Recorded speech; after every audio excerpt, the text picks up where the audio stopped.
गिदोन की प्रेरणादायक कहानी। परिचय। गिदोन की कहानी बाइबल के पुराने नियम में न्यायियों की पुस्तक जजेस में मिलती है। वह एक साधारण व्यक्ति था जिसे परमेश्वर ने इस्राएलियों को उनके शत्रुओं मिद्यानियों से बचाने के लिए चुना।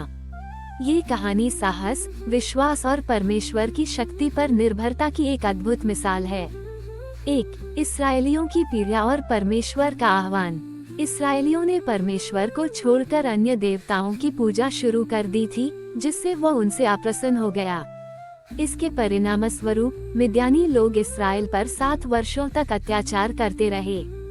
वे उनकी फसलें नष्ट कर देते और उनके पशुओं को लूट लेते थे, जिससे इस्राएली बहुत परेशान थे। इस्राएलियों ने जब परमेश्वर से प्रार्थना की तो उसने उनकी प्रार्थना सुनी और गिदोन नाम के एक युवक को उनका उद्धारकर्ता चुना।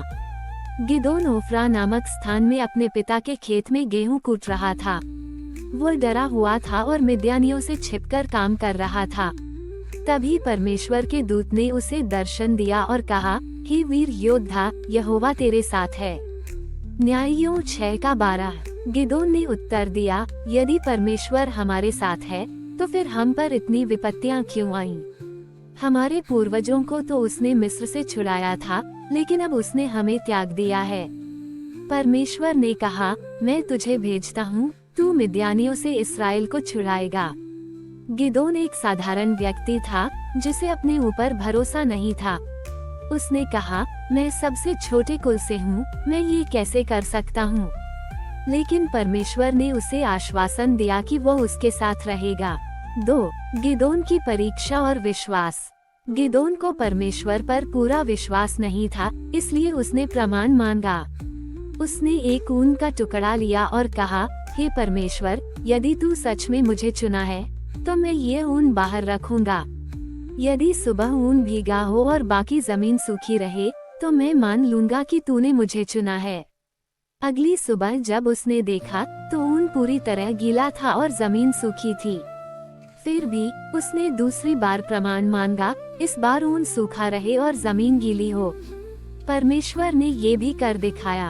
अब गिदोन को पूरा विश्वास हो गया कि परमेश्वर ने उसे इस्राएल को बचाने के लिए चुना है। 3. सेना की परीक्षा और परमेश्वर की शक्ति। गिदोन ने इस्राएल के लोगों को इकट्ठा किया और 32,000 सैनिकों की सेना बना ली। लेकिन परमेश्वर ने कहा, तेरे पास बहुत अधिक लोग हैं। यदि तू इन्हीं के सहारे लड़ाई जीतेगा तो लोग कहेंगे कि हमने अपनी शक्ति से जीत पाई। परमेश्वर ने कहा, जो डरते हैं उन्हें घर भेज दो। गिदोन ने ऐसा किया और 22,000 लोग चले गए, केवल 10,000 बचे। परमेश्वर ने फिर कहा कि लोग अब भी अधिक हैं।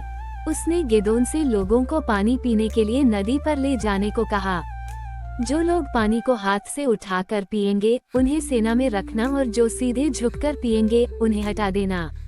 केवल 300 योद्धा योग्य पाए गए। अब गिदोन के पास केवल 300 लोग थे, लेकिन परमेश्वर ने कहा, इन्हीं के द्वारा मैं तुझे विजय दूंगा। 4. गिदोन की विजय, परमेश्वर का चमत्कार। गिदोन और उसके 300 योद्धाओं ने रात में मिद्यानियों पर हमला किया। उन्होंने अपने हाथों में मशालें, घड़ियाल, मिट्टी के घड़े और नरसिंगे लिए। गिदोन ने उन्हें 3 दलों में बांट दिया। आधी रात को उन्होंने एक साथ घड़ियाल तोड़ दिए, मशालें जला दी और नरसिंगे बजाते हुए जोर से चिल्लाए, यहोवा और गिदोन के लिए। मिद्यानी डर गए और घबराकर एक दूसरे को ही मारने लगे। वे पूरी तरह पराजित हो गए और इस्राएल को शांति मिल गई। 5. गिदोन का नेतृत्व और उसका विनम्र अंत। गिदोन को इस जीत के बाद इस्राएल का राजा बनाने की पेशकश की गई, लेकिन उसने कहा, मैं तुम पर शासन नहीं करूंगा, यहोवा ही तुम्हारा राजा है। गिदोन ने अपने जीवन में नम्रता और विश्वास का परिचय दिया। हालांकि उसके बाद इजरायली फिर से परमेश्वर को भूल गए, लेकिन गिदोन की कहानी हमें सिखाती है कि यदि हम परमेश्वर पर भरोसा रखें तो असंभव भी संभव हो सकता है। गिदोन की कहानी से हमें क्या सीख मिलती है? 1. परमेश्वर साधारण लोगों को असाधारण कार्यों के लिए चुनता है। गिदोन एक साधारण और भयभीत व्यक्ति था, लेकिन परमेश्वर ने उसे इस्राएल का उद्धारकर्ता बनाया। 2. हमें परमेश्वर पर पूरा विश्वास रखना चाहिए। गिदोन ने शुरुआत में संदेह किया, लेकिन परमेश्वर ने उसे आश्वस्त किया कि वह उसके साथ है। 3. विजय हमारी शक्ति से नहीं, बल्कि परमेश्वर की शक्ति से मिलती है। 300 योद्धाओं की छोटी सेना ने परमेश्वर के चमत्कार के कारण एक विशाल शत्रु को हरा दिया। 4. नम्रता आवश्यक है। गिदोन ने राजा बनने से इनकार कर दिया और यहोवा को ही राजा मानने की शिक्षा दी। निष्कर्ष, गिदोन की कहानी हमें ये सिखाती है कि कोई भी व्यक्ति, चाहे वह कितना ही कमजोर क्यों न लगे, यदि वह परमेश्वर पर विश्वास करता है तो वह महान कार्य कर सकता है। ये प्रेरणादायक कथा हमें अपने जीवन में भी भरोसा और साहस रखने की सीख देती है।